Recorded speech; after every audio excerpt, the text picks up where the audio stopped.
Здравейте! Аз съм Ива и вие сте с предаването Полезни съвети. В днешното ни издание ще ви предложим идея за зелева диета. Виждали ли сте дебел заек? По-скоро пухкав, но не и дебел. Това е защото си похапват много зеле. Макар и да звучи несериозно, истината е една. Зелето ни прави слаби. Това е абсолютната противоположност на калорична бомба. Изглежда като бомба, но съдържа минимално количество калории. Толкова малко, че може и да ги пропуснем. Смятано е за продукт с отрицателен енергиен баланс, защото организма изразходва повече калории за да го обработи, отколкото реално получава от него. Това обаче е добра новина не само за тези, които искат да отслабнат. Благодарение на полезните си вещества, зелето е храна за всички, с някои малки изключения.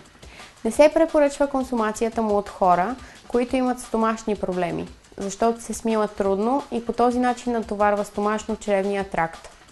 Диабетиците също трябва да го избягват, заради наличието на захари. Познати са повече от 100 вида зеле. Бяло, червено, брюкселско, китайско, савойско, броколи, карфиол и така нататък. В България най-разпространено и най-консумирано е така нареченото бяло зеле. То присъства на трапезата ни през цялата година и като прясно, и като кисело. С малкото си калории, зелето е полезно за хората с наднормено тегло. Но има още много причини то да е добра храна за диета и не е казано, че трябва да се обръщаме към него само когато сме на диета. Консумирайте го постоянно и то ще ви се отплати подобаващо. Зелето съдържа голямо количество витамин С, който се наблюдава предимно в прясното зеле.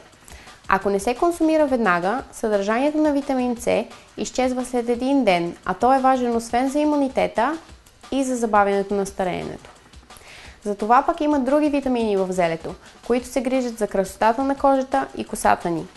Лист по лист, вие се снабдявате с чудесни витамини, като витамин К, А, Б, Е, ПП, малко познатият, но много полезен витамин У, който лекува увреждания на лигавицата. Освен витамини, зеленчука ще ви набави и калий, ензими, каротин, фолиева киселина, фосфор, минерални соли и още и още. Затова се ползва и с лечебна цел. При нервни проблеми, като превенция срещу рак, при заболявания на черния дроб и други.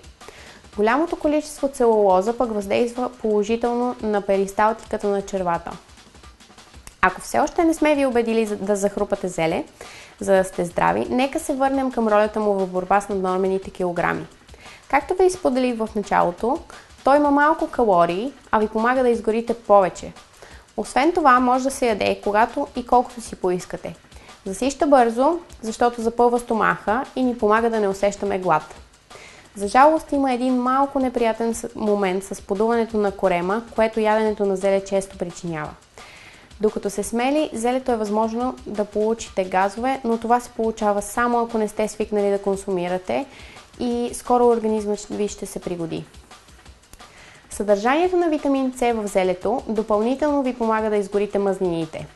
Може да комбинирате зелето с различни храни. Той има добра поносимост с повечето от тях, което прави диетата ви малко по-разнообразна. Затова не се очудвайте, че повечето диети препоръчват консумацията на зеле. Но днес ще се спрем на специална зелева диета. Тази диета е подходяща за здрави хора, както повечето диети. Причината е, че поради малкия прием на калории, тя може да ви изтощи, ако не сте свикнали на подобно хранене и да намали физическата ви сила.